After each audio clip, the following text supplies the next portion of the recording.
मी आता 8वी तुकडी गावामध्ये आहे. तसेच अरे 100 वर्ष शिर्डीसारखे जगण्यापेक्षा, अरे 100 वर्ष शिर्डीसारखे जगण्यापेक्षा एक दिवस बागासारखे जगा, एक दिवस बागासारखे जगा, एवढा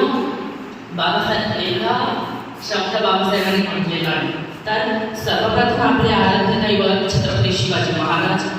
शिक्षणाचे स्रोत ज्योतिबा फुले, तसेच सावित्रीबाई फुले, आपल्याला आपले महान हक्क मिळवून देणारे परमपूज्य बोधिसत्व डॉक्टर बाबासाहेब आंबेडकर आणि मंचावर उपस्थित आपले प्रमुख पाहुणे सर्व समतेचा मान, करोड जीवाचा रान दिला सर्व समतेचा मान, अशी भिंपऱ्याची शान लिहिले भारताचे संविधान, लिहिले भारताचे संविधान.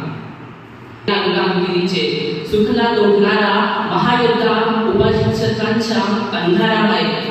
जीवनामध्ये अस्मितेची ज्योत पेटविणारा, प्रकाश सूर्य चंद्रतारा स्वतःच्या दिलबत्तीचा उपयोग समाजाच्या हितासाठी करणारा विद्वान